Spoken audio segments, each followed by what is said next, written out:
Je m'appelle Mason, j'ai 32 ans, et mon beau-père a volé mon héritage de 85 000 $ pour financer la carrière musicale illusoire de son fils biologique, me laissant sans abri. 10 ans plus tard, il s'est retrouvé sur ma table d'opération, implorant ma clémence financière. Avant de vous raconter le moment le plus satisfaisant de toute ma vie, impliquant un boîtier de CD en plastique, dites-moi d'où vous regardez dans les commentaires ci-dessous. Le bourdonnement de la salle d'opération est quelque chose auquel on ne s'habitue jamais vraiment, même après 5 ans de pratique. C'est une vibration basse et constante, comme si l'on se trouvait dans le ventre d'une bête endormie. Je regarde la dure mère exposée du patient sur la table. Un hématome sous-dural. Une routine pour moi maintenant, mais une question de vie ou de mort pour l'homme sous les lumières. Aspiration, dis-je. Ma voix était calme. Elle l'est toujours quand je suis dans ma zone. Mon infirmière chirurgicale, Sarah, se déplaçait avec la précision d'une danseuse. Elle me gifla l'instrument dans la main gantée avant même que j'aie complètement étendu mes doigts. Nous avions fait ça 100 fois. Nous n'avions pas besoin de mots. Les signes vitaux sont stables, docteur, murmura l'anesthésiste de derrière le rideau. Je me suis concentré sur le travail délicat de soulager la pression sur le cerveau. C'est là que je vivais. C'est là que j'avais le contrôle. Dans le monde extérieur, les choses étaient désordonnées. Les émotions étaient imprévisibles. Les gens mentaient. Mais ici, ce n'était que de l'anatomie, de la physiologie et de la physique. Si vous coupez le bon vaisseau, le saignement s'arrête. Si vous cousez le bon tissu, la guérison commence. C'était juste. 1 heure plus tard, je me lavais les mains. L'eau était brûlante, exactement comme je l'aime. Je regardais les bulles de savon tourbillonner dans le siphon, emportant avec elles la tension de l'opération. Je me suis séché les mains et j'ai vérifié mon téléphone dans le vestiaire. Cet appel manquait, tous du même numéro. Maman. J'ai senti un muscle de ma mâchoire se contracter. Je ne lui avais pas parlé depuis 6 mois. Pas depuis Noël, quand elle avait oublié de m'inviter au dîner de famille parce que Gary, mon beau-père, avait dit que ma présence mettait Trevor mal à l'aise à cause de son manque d'emploi. J'ai hésité à l'ignorer. Vraiment. J'ai fixé l'écran en regardant sa photo. Une photo d'il y a 10 ans, avant que tout ne parte en vrille. Elle s'est rallumée. J'ai répondu à la 4e sonnerie. Ici le docteur Wright. Mason. Sa voix était un murmure déchiqueté, brisé par de lourds sanglots. Mason, Dieu merci. Tu dois venir. C'est Gary. Je me suis appuyé contre le métal froid des casiers, ne ressentant absolument rien. Pas de panique, pas de peur, juste une froide curiosité professionnelle. Que s'est-il passé? Il s'est effondré. Nous déjeunions et il ajuste. Il a attrapé sa poitrine. C'était horrible, Mason. Il est devenu gris. Nous sommes à Saint-Jude. L'ambulance vient de nous y amener. Saint-Jude. Mon hôpital. L'ironie ne m'a pas échappé. De tous les hôpitaux de Portland, les ambulanciers l'avaient amené à l'établissement phare du groupe médical dont je venais d'acheter une part de partenariat junior. Est-il stable? Demandai-je en sortant du vestiaire et en me dirigeant vers les ascenseurs. Je ne me suis pas pressé. J'ai marché au pas mesuré d'un homme qui maîtrise son temps. Je ne sais pas. Ils ne me disent rien. Ils l'ont juste emmené. Mason, s'il te plaît. Tu dois nous aider. Tu sais, nous n'avons plus la bonne assurance. Gary a laissé la police expirer le mois dernier parce que l'argent était serré.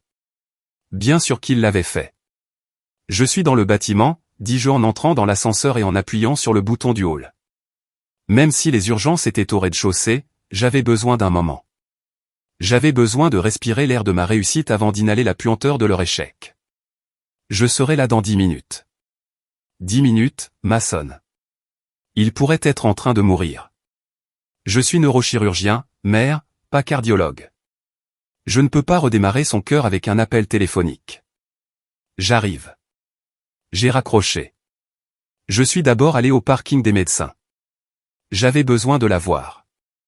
J'avais besoin de toucher le métal froid du capot. Ma Porsche Panamera, gris ardoise. Ce n'était pas juste une voiture. C'était un trophée. C'était un doigt d'honneur métallique à chaque personne qui m'avait dit que je travaillerais dans une station-service pour le reste de ma vie. Je me suis assis un instant sur le siège du conducteur, agrippant le volant en cuir. L'odeur de cuir cher et d'air conditionné a rempli mes poumons. J'ai regardé le siège passager. Il y avait mon vieux portefeuille.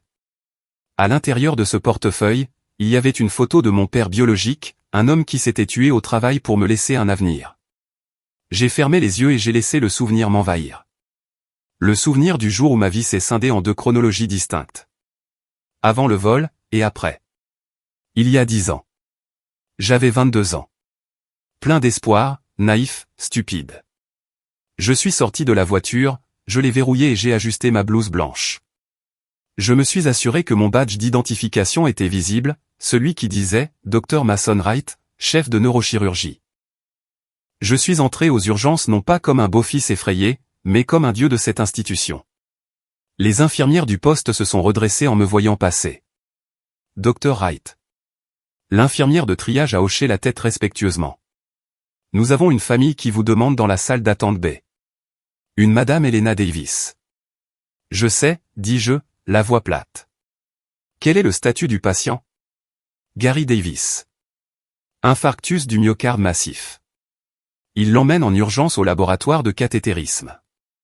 Ça n'a pas l'air bon, docteur. Plusieurs blocages. J'ai hoché la tête. Tenez-moi au courant. Je vais m'occuper de la famille. M'occuper de la famille. C'est ce qu'ils étaient maintenant. Une situation à gérer. Un obstacle à éliminer. J'ai poussé les portes de la salle d'attente B. C'était une salle privée, généralement réservée aux familles en deuil ou aux VIP. Ils n'étaient pas des VIP, mais le fait de mentionner mon nom leur avait probablement permis d'y entrer. Ma mère était assise sur le bord du canapé en vinyle, tordant un mouchoir en confetti. Elle avait l'air plus âgée que ses 55 ans. Ses cheveux grisonnaient aux racines, ses vêtements semblaient usés. Des marques de grands magasins datant d'il y a 5 saisons. Et là, faisant les 100 pas, se trouvait Trevor, mon demi-frère, l'enfant prodige. Il avait 35 ans maintenant, 3 ans de plus que moi. Mais il ressemblait à un adolescent qui avait mal vieilli. Il portait un jean skinny déchiré qui n'était plus à la mode, un t-shirt à col en V profond qui laissait voir un tatouage d'une note de musique sur sa poitrine, et un bonnet à l'intérieur. Il ressemblait au fantôme d'un membre de boys band qui n'a jamais percé. Quand la porte s'est refermée derrière moi, ils se sont tous les deux figés. Mason. Maman s'est levée d'un bond, se précipitant vers moi. Elle a tendu les bras pour me serrer dans ses bras, mais je n'ai pas ouvert les miens. Je suis resté raide, les mains dans les poches de ma blouse blanche. Elle s'est arrêtée à 1 mètre de moi, ses mains planant maladroitement dans les airs, puis retombant le long de ses flancs. Dieu merci, tu es là, souffla-t-elle, les yeux rougis. C'est un cauchemar. Il parle de chirurgie, de stent, de pontage. Il parle de centaines de milliers de dollars, Mason. Et, frérot, dit Trevor en s'avançant. Il essaya de garder un air cool, un sourire narquois, mais ses yeux allaient et venaient nerveusement. Ça fait un bail. Joli manteau. Tu as l'air officiel. Je suis officiel, Trevor, dis-je en le regardant de haut en bas. Je travaille ici. C'est vrai, c'est vrai. Écoute, mec. Trevor fourra ses mains dans ses poches. Gary est en mauvais état. Et la dame à l'accueil, elle demandait une carte de crédit juste pour lancer le processus sur les trucs non urgents pour plus tard. On est un peu à court de liquidité en ce moment. À court de liquidité? Répétais-je. L'audace était presque impressionnante. Ouais, tu sais comment est l'industrie, haussa les épaules Trevor. Les concerts sont saisonniers. Je suis entre 2 projets. Il veut dire fauché, traduisis-je pour le public dans ma tête. Mason, interrompit maman en attrapant ma manche. Gary a besoin de l'opération. Ils ont dit que sans ça, la prochaine le tuera. Mais nous n'avons pas la franchise. Nous n'avons pas le ticket modérateur. Nous n'avons rien. S'il te plaît, tu es médecin. Tu peux l'autoriser, non? Tu peux juste signer quelque chose. Je regardais sa main sur ma manche. La même main qui avait signé le chèque il y a 10 ans. Ça ne marche pas comme ça, maman, dis-je calmement. Ce n'est pas une cafétéria. On ne met pas ça sur une ardoise. La médecine coûte de l'argent. La main-d'œuvre coûte de l'argent. L'équipement coûte de l'argent. Mais la famille, commença-t-elle, les larmes lui montant à nouveau aux yeux. Nous sommes une famille. J'ai ri. C'était un son bref et sec, comme une brindille qui se brise. La famille. J'ai marché jusqu'à la fenêtre, regardant le parking où ma Porsche brillait sous les lampadaires. Vous voulez parler de la famille, demandai-je en leur tournant le dos. Parlons de la famille. Parlons du printemps 2014. Mason, pas maintenant, plaida maman. Pas quand Gary est en train de mourir. C'est exactement le moment. Je me suis retourné, le visage dur. Parce qu'en ce moment, vous avez besoin d'argent. Beaucoup d'argent. Environ 85 000 $, à peu près, n'est-ce pas? Maman blêmit. Trevor regarda le sol, frottant sa botte contre le linoléum. Ce chiffre vous semble familier, n'est-ce pas? Je me suis approché d'eux. L'air dans la pièce s'est alourdi. Il ressemble exactement au montant que mon père m'a laissé. Le montant que vous aviez promis de garder en sécurité. Nous avons fait ce que nous pensions être le mieux, lança Trevor, la voix craquante. C'était un investissement. Un investissement, répétai-je. Passons en revue cet investissement, voulez-vous? Et tandis que je me tenais là, les regardant se tortiller sous la lumière stérile de la salle d'attente de l'hôpital, mon esprit retourna à cette table de cuisine. Je pouvais sentir le poli au citron sur le bois. Je pouvais entendre le grattement du stylo. Je pouvais sentir le moment exact où mon cœur s'est brisé. Il y a 10 ans, la cuisine sentait toujours les produits de nettoyage et le déni. Ma mère était obsédée par la propreté de la maison, comme si frotter les comptoirs pouvait effacer la tension qui flottait dans l'air chaque fois que Gary était à la maison. J'avais 22 ans, en dernière année d'université. Je venais d'être accepté en médecine à l'Université de santé et de sciences de l'Oregon. C'était le moment le plus fier de ma vie. J'avais cumulé 2 emplois pendant mes études de premier cycle pour payer mes frais de subsistance afin de ne pas toucher au fonds d'études. Ce fonds était sacré. Mon père biologique, un homme dont je me souvenais à peine mais que j'aimais farouchement, était mort dans un accident de chantier quand j'avais 4 ans. L'indemnité d'assurance avait été placée dans un fonds en fiducie, 85 000 $. Ce n'était pas des millions, mais c'était suffisant pour payer une part importante de mes études de médecine. C'était ma liberté. C'était le dernier cadeau de mon père pour s'assurer que je n'aurais pas à lutter comme il l'avait fait. « Assieds-toi, Mason, dit Gary. Il ne leva pas les yeux de son journal. Gary était un homme imposant mais mou. Il était directeur d'un garage de vidange, mais il agissait comme s'il était le PDG de General Motors. Il commandait la table du dîner comme une salle de conseil. Je m'assis. Maman était à la cuisinière, remuant une marmite de chili, le dos tourné. C'était le premier mauvais signe. Elle ne me regardait pas. Trevor était là aussi.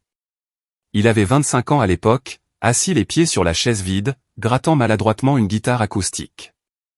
Il fredonnait une mélodie fausse, perdu dans son propre monde de grandeur perçue. Quoi de neuf, demandai-je en posant ma lettre d'admission sur la table. Je voulais vous parler de la compte pour les frais de scolarité. Je dois accéder au fonds pour envoyer le chèque avant vendredi. Gary baissa enfin le journal. Il prit une gorgée de sa bière, mit longtemps à avaler, puis s'éclaircit la gorge. À ce sujet, dit Gary, nous avons procédé à une restructuration financière. Restructuration? J'ai froncé les sourcils. Qu'est-ce que ça veut dire? Le fonds est à mon nom, non? Enfin, maman est la fiduciaire jusqu'à mes 25 ans. Mais c'est pour mes études. Techniquement, dit Gary en agitant la main d'un air dédaigneux, l'argent est pour le bien-être des enfants de la famille. Le libellé était assez large. Mon estomac se noie. Gary, que veux-tu dire? Trevor a une opportunité, dit maman depuis la cuisinière. Elle ne se retourna toujours pas. Sa voix était fine, tremblant légèrement. Une très grande opportunité, Mason. La Juillard, demandai-je en regardant Trevor. Tu as été admis dans un conservatoire? Trevor renifla. L'école, s'il te plaît. L'école, c'est pour les gens qui ne savent pas faire. Non, mec. J'ai rencontré ce producteur, un gros bonnet. Il dit que j'ai le look, que j'ai le son, mais qu'il faut payer pour jouer dans cette industrie. Tant de studios, marketing, une démo, les frais de subsistance à New York pendant 1 an pendant que je fais du réseautage. Ça s'additionne. D'accord, dis-je lentement. Alors, tu vas prendre un prêt? Gary frappa sa main sur la table. Ce n'était pas violent, juste assez fort pour affirmer sa domination. Non. Nous investissons en lui. Nous envoyons Trevor à New York. Avec quel argent, demandai-je, bien que je connaisse déjà la réponse. La froide réalisation se propageait dans mes veines comme de l'eau glacée. Nous avons retiré l'argent du fonds ce matin, dit Gary. Juste comme ça, comme s'il parlait d'acheter une tondeuse d'occasion. Le chèque est déjà fait au nom de Trevor. Je le fixai. Puis je regardai le dos de ma mère. Maman, tu lui as donné mon argent pour les frais de scolarité? Elle se retourna enfin.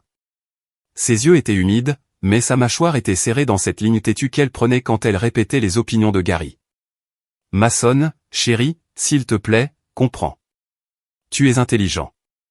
Tu as toujours été doué pour les études. Tu peux obtenir des bourses. Tu peux obtenir des prêts. Trevor, c'est sa seule chance. C'est un artiste. Son âme en a besoin. Son âme. Je me suis levé, ma chaise raclant bruyamment contre le sol. Cet argent venait de mon père. C'était pour mes études de médecine. J'ai mérité ma place. J'ai été admis. Et tu peux le payer comme un homme, ricana Gary. Arrête de chercher la charité. Tu crois que le monde te doit de quoi vivre juste parce que tu peux mémoriser quelques manuels? Trevor va là-bas pour créer de la culture, pour devenir une star. Quand il réussira, il s'occupera de nous tous, y compris de toi. Trevor sourit, grattant un accord. Ouais, frérot, ne t'inquiète pas. Quand je serai disque de platine, je t'achèterai ton propre hôpital. Considère ça comme un prêt. C'est du vol, criai-je. Maman, tu ne peux pas faire ça. C'est illégal. En fait, Gary sortit un document de sous son journal. Ta mère a signé l'autorisation en tant que fiduciaire. C'est parfaitement légal. Et franchement, ton attitude en ce moment prouve pourquoi tu ne le mérites pas. Tu es égoïste, Mason. Tu ne penses qu'à toi. Égoïste. Je regardais ma mère. Maman, dis-lui. Dis-lui que cet argent, c'était l'assurance vie de papa. Gary pense. Gary dit que ton père aurait voulu que nous aidions l'enfant qui en avait le plus besoin, murmura-t-elle. Et tu es si fort, Mason. Tu es un survivant. Trevor a besoin d'aide. Je les regardais tous les trois. Gary, suffisant et puissant. Trevor, inconscient et arrogant. Et ma mère, la femme qui était censée me protéger, se recroquevillant contre les meubles, sacrifiant son fils pour plaire à son mari. Si vous faites ça, dis-je, la voix tremblante d'une rage que je n'avais jamais ressentie auparavant, je pars et je ne reviens pas, ne te cogne pas en sortant, marmonna Gary, reprenant son journal. Le loyer est dû le premier de toute façon. Si tu ne contribues pas au succès de cette famille, tu es un fardeau. Je suis allé dans ma chambre. Je n'ai pas pleuré. J'étais au-delà des larmes. J'ai fait un sac de sport, des vêtements, mon ordinateur portable, mes manuels et la photo encadrée de mon père.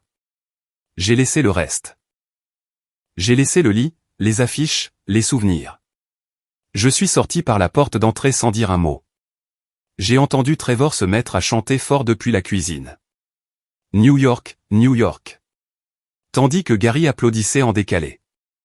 Je me suis assis dans ma vieille Honda Civic de 2004, agrippant le volant jusqu'à ce que mes jointures blanchissent.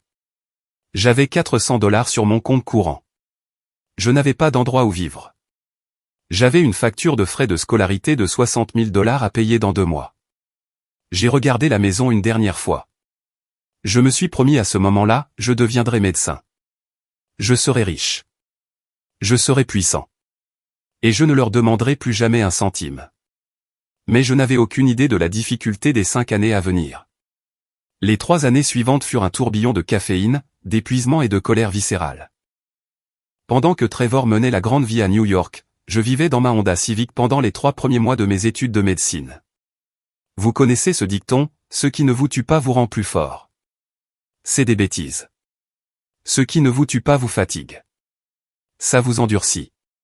Ça vous dépouille de votre empathie pour les gens qui se plaignent de choses insignifiantes. J'ai trouvé une salle de sport ouverte 24h24 avec un abonnement douche pour 20 $ par mois. C'était ma salle de bain.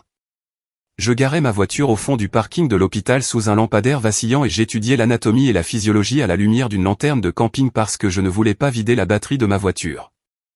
Je me souviens d'une nuit en particulier. C'était en novembre à Portland. La pluie était incessante. Elle tambourinait sur le toit de la Civic comme un marteau. Il faisait froid, ce froid humide et glacial qui vous transperce les vêtements.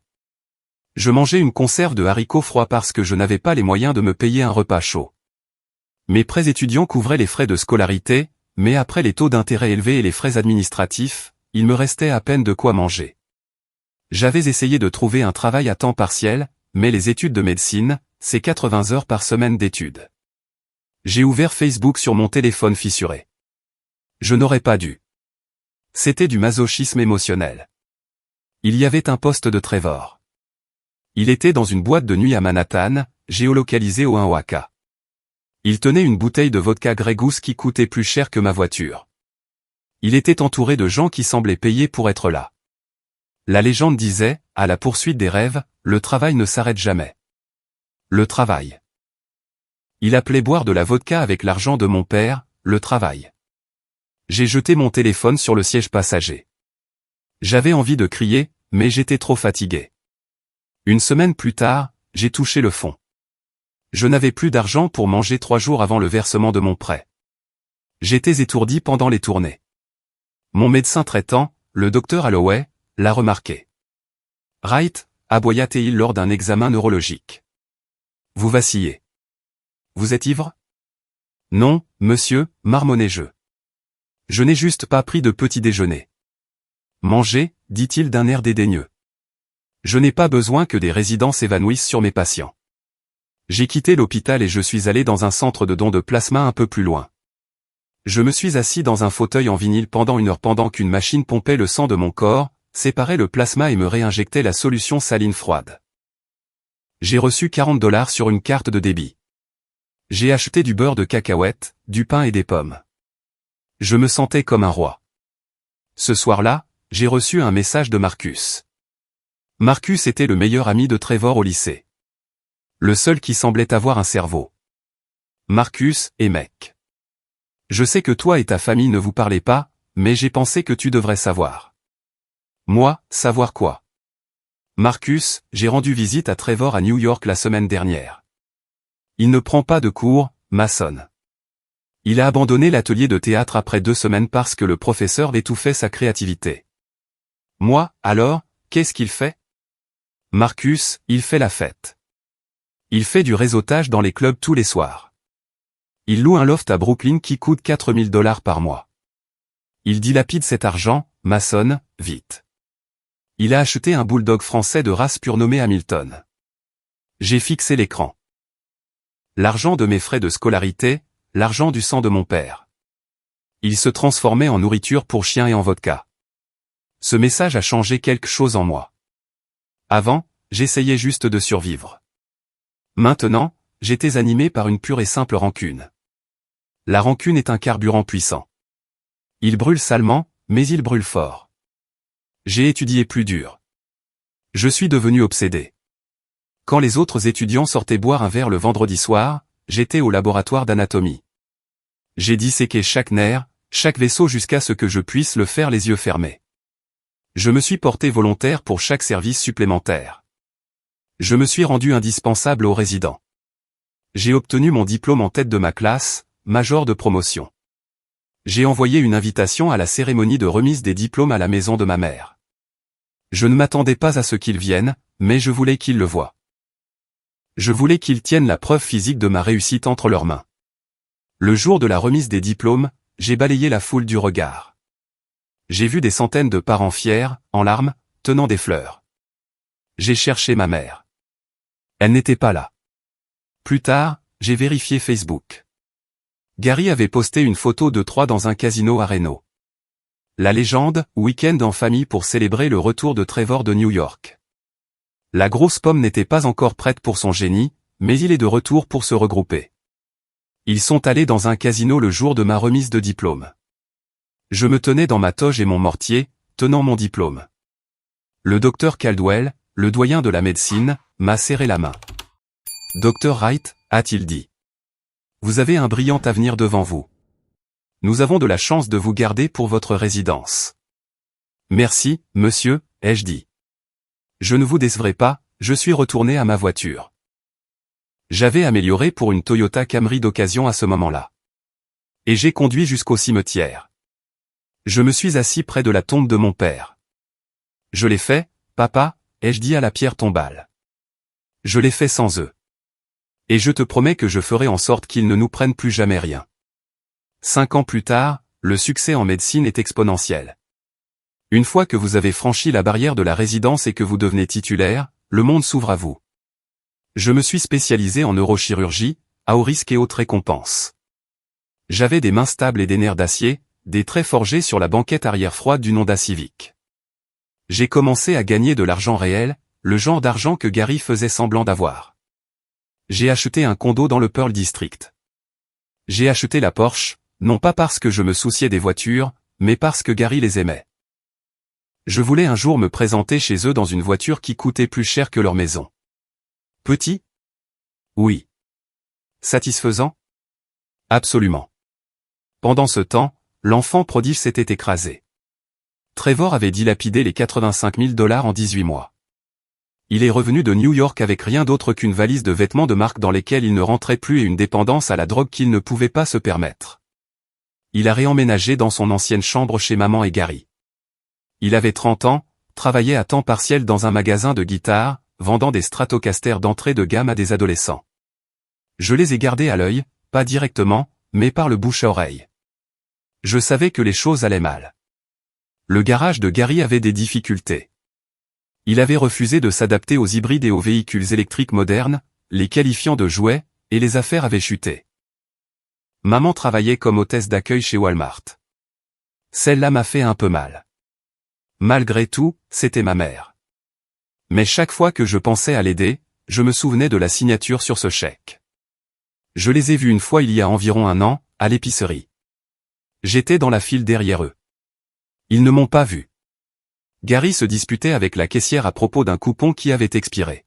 « C'est 20 centimes, criait Gary, le visage rouge. « Vous me dites que vous allez perdre un client fidèle pour 20 centimes. »« Monsieur, le système ne le prendra pas, » balbutia l'adolescente à la caisse. « Incroyable, » souffla Gary. Il jeta un pack de bière générique sur le tapis. « Très bien, enlevez la bière. On n'en a pas besoin. » Trevor, debout à côté de lui, avait l'air de s'ennuyer. Il vérifiait son téléphone, complètement indifférent à l'humiliation de son père. J'aurais pu intervenir. J'aurais pu payer tout leur chariot. J'avais une carte Amex noire dans mon portefeuille. Ça n'aurait été rien pour moi. J'ai reculé mon chariot et je suis allé dans une autre file. Je les ai regardés partir. Gary boitant légèrement, se tenant la poitrine en marchant. C'était le signe avant-coureur, le boitement, l'essoufflement, le visage rouge. Gary était une bombe à retardement de cholestérol et de stress. Mais Gary ne croyait pas aux médecins. Des charlatans, les appelait-il. Ils veulent juste vous facturer des tests dont vous n'avez pas besoin. Alors il a ignoré les douleurs thoraciques. Il a ignoré les vertiges. Il a continué à manger des aliments frits et à crier après les informations télévisées, laissant sa tension artérielle monter en flèche. Il y a 6 mois, j'ai fait un geste qui allait sceller leur sort, bien que je ne le sache pas à l'époque. Le groupe médical propriétaire de l'hôpital St. Jules proposait des parts de partenariat aux associés principaux. C'était un investissement massif, des millions de dollars. J'ai tout misé. J'ai contracté des prêts contre mon condo, mes futurs revenus. J'ai acheté une participation de 5% dans le cabinet. Cela ne faisait pas seulement de moi un médecin. Cela faisait de moi un propriétaire. Cela me donnait une place à la table où il décidait de choses comme l'allocation budgétaire, l'achat d'équipements et les radiations de soins de bienfaisance. J'étais assis à la réunion du conseil d'administration lorsque le docteur Caldwell, le PDG, en a parlé. Notre fonds de soins de bienfaisance est épuisé pour l'exercice fiscal, a déclaré Caldwell. Nous devons être extrêmement sélectifs avec tout travail pro bono pour le prochain trimestre. Les demandes de difficultés financières nécessitent une triple approbation. D'accord, ai-je dit en signant le document. Vérification stricte. Nous gérons un hôpital, pas une soupe populaire. Je ne savais pas que mon propre beau-père serait le premier qu'atteste de cette politique. Ce qui nous ramène à aujourd'hui, à la salle d'attente, à l'odeur d'antiseptique et de désespoir. Le silence dans la salle d'attente était assourdissant après que j'ai lâché la bombe sur l'argent volé. C'est du passé, Mason, râla Gary. Il avait l'air de plus en plus mal. Sa peau avait la couleur de la cendre humide. Une infirmière l'avait sorti sur un brancard pour le transférer à la zone de préparation préopératoire, et il avait insisté pour s'arrêter pour me parler. Tu t'accroches à une rancune pendant que je m'accroche à ma vie. Une rancune? J'ai ri en secouant la tête. Non, Gary. Une rancune, c'est quand on est en colère parce que quelqu'un a mangé notre sandwich. Ça, c'est la justice. Tu as volé mon avenir pour lui acheter des vacances. J'ai montré Trevor du doigt. Ce n'était pas des vacances, protesta Trevor, bien qu'il recula quand je le regardais. Je construisais une marque. Et comment va cette marque, Trevor, demandai-je. Fais-tu la tête d'affiche du Madison Square Garden ou ranges-tu les étagères à Guitar Center? Trevor baissa les yeux. Dr. Wright, interrompit une infirmière. Nous devons emmener Monsieur Davis au laboratoire de cathétérisme. Le chirurgien attend l'autorisation financière. Le service financier dit que son assurance est refusée. La clause de condition préexistante a été déclenchée à cause de l'interruption de la couverture. Quoi, hurla maman. Non, nous avons payé la prime hier. Il faut 30 jours pour la réactiver, dit l'infirmière avec sympathie. Je suis désolé. Le coût estimé de l'angioplastie, de la pose de stent et du séjour en soins intensifs est d'environ 200 000 $. Nous avons besoin d'un acompte ou d'un garant. Ils se sont tous les trois tournés vers moi. L'air dans la pièce sembla être aspiré. Mason, murmura maman. S'il te plaît. C'est ton père. Beau-père, corrigeai-je. Il t'a élevé. Il m'a logé, dis-je, et m'a fait payer un loyer dès mes 18 ans, puis a volé mon héritage. Mason, halta Gary en se tenant la poitrine. Sois un homme. Fais ce qu'il faut. Je vais faire ce qu'il faut, dis-je. J'ai fouillé dans la poche profonde de ma blouse blanche. Leurs yeux suivirent ma main. Je pouvais voir l'espoir sur leur visage. Ils pensaient que je cherchais mon chéquier. Ils pensaient que je cherchais cet Amex noir. Ils pensaient que le bon fils, le pigeon, était de retour. J'ai sorti un objet en plastique carré. Il était fissuré. La pochette était imprimée sur du papier d'ordinateur bon marché. Elle présentait une photo floue de Trevor portant des lunettes de soleil à l'intérieur, regardant au loin. Titre, Trevor Davis, l'éveil. Démo V1. Je l'ai brandi. La lumière se reflétait sur les rayures du boîtier en plastique. La mâchoire de Trevor tomba. Où as-tu eu ça? eBay, dis-je calmement. J'ai une recherche enregistrée pour ton nom. Juste par curiosité. C'est apparu il y a 3 semaines. Un vendeur à Brooklyn, probablement un prêteur sur gage qui se débarrassait de vieux trucs. J'étais le seul enchérisseur. Je l'ai eu pour 99 centimes plus 4 $ de frais de port. J'ai marché jusqu'au brancard de Gary. J'ai placé doucement le CD sur sa poitrine, juste au-dessus de son cœur défaillant. Tu as dit que c'était un investissement, dis-je, ma voix basse et dangereuse. Tu as dit que 85 000 $ était un petit prix à payer pour le talent de Trevor. Tu as tout misé là-dessus. J'ai tapoté le boîtier du CD. Clic et clic. Alors, voici ton retour sur investissement, Gary. Ce CD m'a coûté 85 000 $. Il doit donc valoir des millions, non? Vas-y, donne-le au service de facturation de l'hôpital. Je suis sûr qu'ils accepteront l'éveil comme paiement pour ta chirurgie cardiaque. Gary fixa le CD, les yeux exorbités. Toi, petit. Mason. Hurla maman. Comment peux-tu être si cruel? Il est en train de mourir. Il n'est pas en train de mourir, dis-je cliniquement. Il a un infarctus du myocarde. Il a besoin d'un stent. C'est une procédure standard. Mais c'est un produit, et il faut l'acheter. Juste à ce moment-là, les doubles portes s'ouvrirent. Le docteur Caldwell entra. Le PDG. Il portait un costume sur mesure, suivi de 2 administrateurs. Il me vit et s'arrêta. « Dr. Wright », dit Caldwell en souriant chaleureusement. Il ignora complètement Gary et ma mère. « Je ne savais pas que vous étiez en bas. Je vous cherchais justement à l'étage. Nous avons besoin de votre signature sur la nouvelle commande d'IRM, puisque vous êtes maintenant l'actionnaire principal du comité. » Actionnaire principal. Les mots flottaient dans l'air. Maman regarda Caldwell, puis moi. Actionnaire. Caldwell les regarda, confus.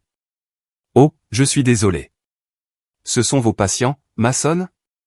C'est ma mère, dis-je, le visage impassible. Et son mari. Oh. Le visage de Caldwell s'illumina. Madame Wright.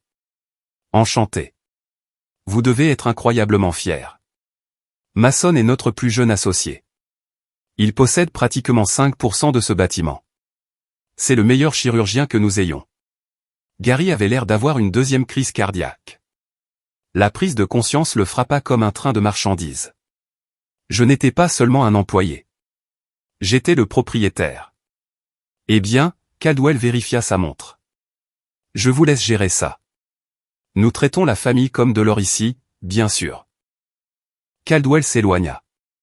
Maman me regarda avec de grands yeux terrifiés. Tu possèdes l'hôpital? Une partie, dis-je.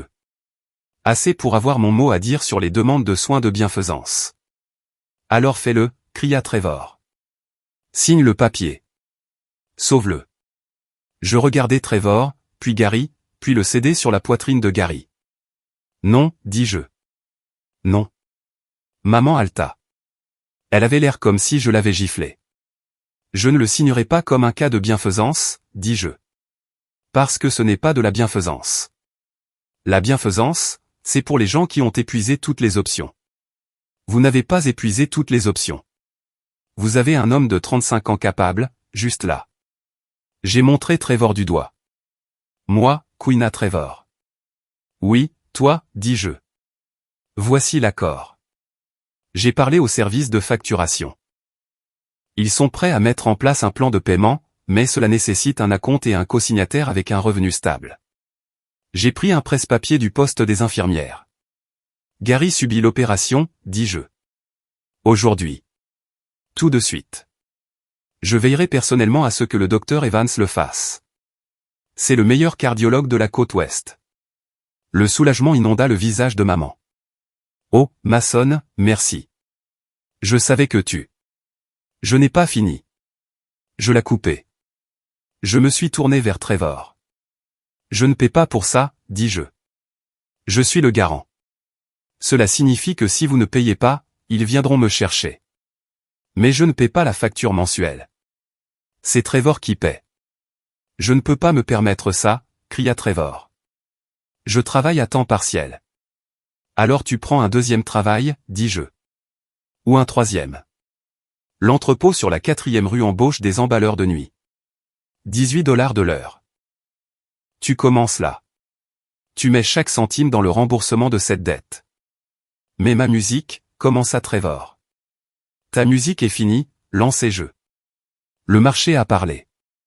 Elle vaut 99 centimes sur eBay. Il est temps de grandir, Trevor. Tu veux sauver ton père? Tu paies. Tout comme j'ai payé mes études. Avec la sueur de mon front. Je regardais Gary. Il serrait toujours le CD. Il avait l'air petit, vaincu. Et toi, Gary, dis-je. Quand tu te remettras, et tu te remettras, tu vas me signer une reconnaissance de dette de 85 000$ plus les intérêts calculés à partir de 2014. Tu ne peux pas être sérieux, murmura Gary. Je suis mortellement sérieux, dis-je. Tu as volé un enfant. Tu as volé un orphelin. Tu vas le rembourser. Je me fiche que tu dois vendre la maison. Je me fiche que tu dois vendre ton camion. Tu vas me rembourser chaque centime. Et si nous disons non, demanda maman, la voix tremblante. Alors Gary peut aller à l'hôpital du comté un peu plus loin, dis-je en vérifiant ma montre. Le temps d'attente à leurs urgences est actuellement de 6 heures. Il pourrait s'en sortir, il pourrait ne pas s'en sortir. Silence. Le moniteur bipait. La fréquence cardiaque de Gary s'accéléra légèrement. Bip. Bip. Bip. Gary ferma les yeux. Une seule larme s'échappa. Ce n'était pas une larme de tristesse. C'était une larme d'humiliation. Il savait qu'il avait perdu. La dynamique du pouvoir avait changé de façon permanente. Il n'était plus le patriarche.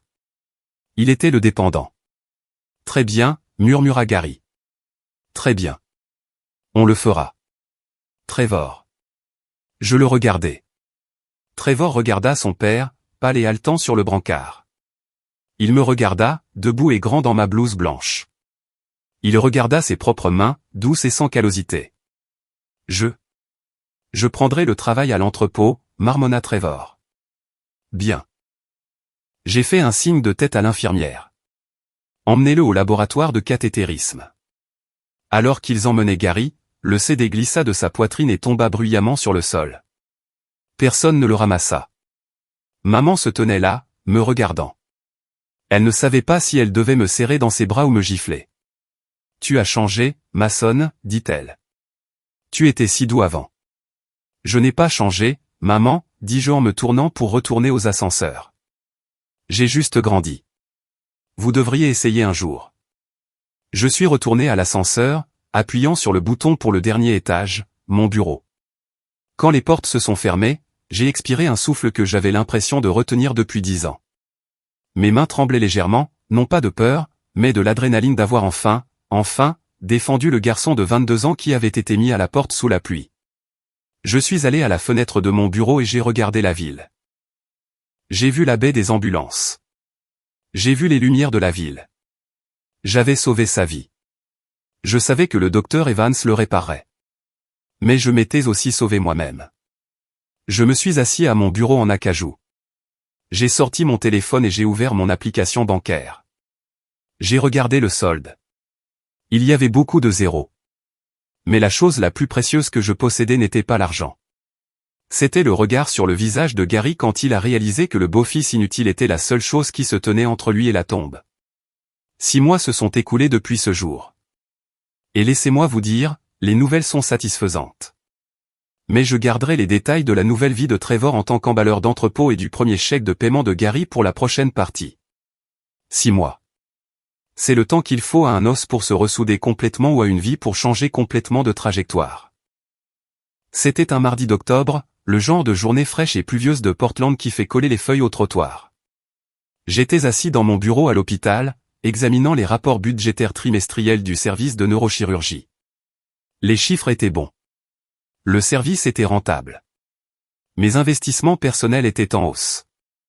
À tous les égards, je gagnais. Mais la transaction la plus importante de la journée ne se trouvait pas sur la feuille de calcul devant moi. Elle était dans l'enveloppe posée sur le coin de mon bureau en acajou. Elle était arrivée ce matin. Pas d'adresse de retour.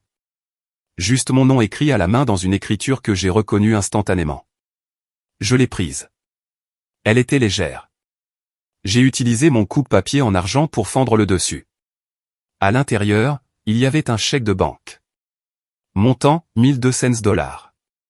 Mémo, paiement 1 sur 84. Je l'ai fixé. C'était le premier versement de Gary. Je me suis adossé à ma chaise Herman Miller et j'ai expiré longuement. Pendant 10 ans, j'avais imaginé ce moment. Je pensais que je me sentirais triomphant. Je pensais que je voudrais encadrer le chèque et l'accrocher à mon mur comme un trophée de chasse. Mais en le tenant maintenant, je n'ai pas ressenti une poussée de dopamine. J'ai ressenti un soulagement, un apaisement calme et lourd de la poussière. Mon téléphone a vibré. C'était un texto de Trevor. Trevor, et Mason. Je voulais juste m'assurer que le chèque est arrivé. Papa est allé à la banque hier. Aussi, on peut parler? Je suis en pause déjeuner. J'ai hésité. Depuis le jour aux urgences, mon contact avec eux avait été purement transactionnel. J'avais mis en place le plan de paiement par l'intermédiaire d'un avocat pour éviter d'avoir à parler à Gary. Mais Trevor? Trevor était une variable différente. Moi, où es-tu? Trevor, l'entrepôt sur la 4e. Je suis à l'arrière. J'ai attrapé mon manteau. Je n'ai pas pris la Porsche cette fois. J'ai pris un Uber. Je ne voulais pas étaler ma richesse sur le parking du centre logistique où mon demi-frère suait pour 18 $ de l'heure. Quand je suis arrivé, l'entrepôt était une ruche d'activité. Des chariots élévateurs qui bipaient, des camions qui reculaient, une odeur de diesel et de carton. J'ai fait le tour par l'arrière, près des quais de chargement. J'ai trouvé Trevor assis sur une barrière en béton, mangeant un sandwich emballé dans du papier d'aluminium. Il avait l'air différent. Les jeans skinny et les cols en V avaient disparu, remplacés par des bottes de travail, un pantalon en toile épaisse et un gilet de haute visibilité. Il avait pris du poids, du muscle, pas de la graisse. Son visage était brûlé par le soleil, et ses mains. J'ai regardé ses mains alors qu'il déballait son sandwich. Elles étaient couvertes de taches de graisse et de petites coupures. Les ongles étaient courts et sales. Ce n'étaient pas les mains d'une star de Broadway. C'étaient les mains d'un homme qui travaillait. Et, dis-je. Trevor sursauta, laissant presque tomber son déjeuner. Il se leva rapidement, s'essuyant la bouche. Mason. Tu es venu. J'ai reçu le chèque, dis-je en restant à quelques mètres de lui. Bien. Trevor hocha la tête. Il avait l'air fatigué. Il y avait des cernes sous ses yeux. Papa. Papa est assez anéanti à ce sujet. Il a dû vendre son bateau de pêche pour faire la compte sur la facture de l'hôpital, et il vend le deuxième camion la semaine prochaine. Il a volé 85 000 $, Trevor, lui ai-je rappelé. Un bateau de pêche, c'est s'en tirer à bon compte. Je sais, dit Trevor. Il baissa les yeux sur ses bottes. Je le sais maintenant. Écoute, Mason. C'est en fait de ça que je voulais te parler. Il a fouillé dans sa poche arrière et en a sorti un petit carnet usé. Il me l'a tendu. Qu'est-ce que c'est? Demandai-je. Lis juste la dernière page, dit-il. Je l'ai ouvert. Ça ressemblait à un registre. Des dates, des montants et des notes. Janvier 2016, 40 $. Pourboire de barman. Février 2016, 50 $. Vendu une pédale de guitare. Mars 2016, 25 $. Seau de dîner. La liste continuait sur des pages. Des années de petits montants insignifiants. J'ai essayé, dit doucement Trevor. Quand j'étais à New York, quand j'ai réalisé que je n'allais pas y arriver, j'ai commencé à économiser. Je voulais te rembourser. Je savais que c'était mal, Mason. Je l'ai toujours su. Mais j'étais un lâche. J'avais peur de Gary. Il n'arrêtait pas de me dire que j'allais devenir une star.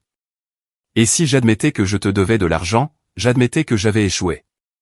J'ai regardé le total au bas de la dernière page. Total économisé, 4 350 $. C'était une goutte d'eau dans l'océan. Ça ne couvrirait même pas un semestre de livres. Mais c'était quelque chose. C'était la preuve que si Gary était un narcissique, Trevor n'était qu'un gamin faible qui avait été surprotégé jusqu'à la mort. Où est cet argent maintenant, demandai-je. Sur un compte d'épargne, dit Trevor. Je n'y ai pas touché, même quand j'étais fauché. Même quand je voulais acheter, il s'interrompit. Je n'y ai pas touché. Je veux te le transférer aujourd'hui, séparément de la dette de Gary. C'est ma pénitence. Je l'ai regardé, je l'ai vraiment regardé. Pour la première fois depuis 10 ans, je n'ai pas vu l'enfant prodige qui m'avait volé ma vie. J'ai vu un homme de 35 ans qui, enfin, grandissait douloureusement. Garde-le, dis-je en lui rendant le carnet. Trevor cligna des yeux. Quoi? Garde les 4000, dis-je. Utilise-les pour prendre un cours, un vrai cours. Ou pour réparer ta voiture, pour que tu puisses arriver au travail à l'heure.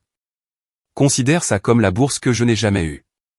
Je ne peux pas, secoua la tête Trevor. Je te dois de l'argent. Tu me rembourses, dis-je en désignant l'entrepôt derrière lui. Tu travailles de nuit. Tu transpires. Tu te démènes pour ton père. C'est ça le paiement, Trevor. L'argent que Gary me paie, c'est pour le principal. Le travail que tu fais, c'est pour l'âme. Les yeux de Trevor s'emplirent de larmes. Il détourna le regard, embarrassé. Je suis désolé, Mason. Pour tout.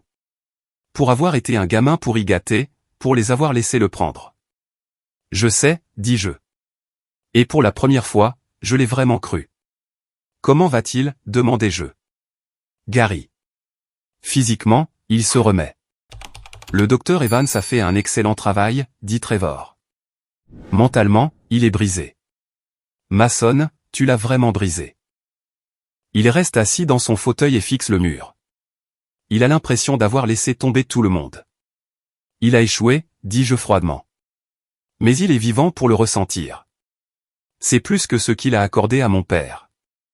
Je me suis tourné pour partir. Mason, appela Trevor. Je me suis arrêté. Merci pour l'éveil, dit-il, un sourire ironique effleurant ses lèvres. Le CD. Je l'ai écouté l'autre soir. C'était horrible. Je veux dire, vraiment mauvais. Je n'arrive pas à croire que je pensais que j'étais bon. J'ai gloussé.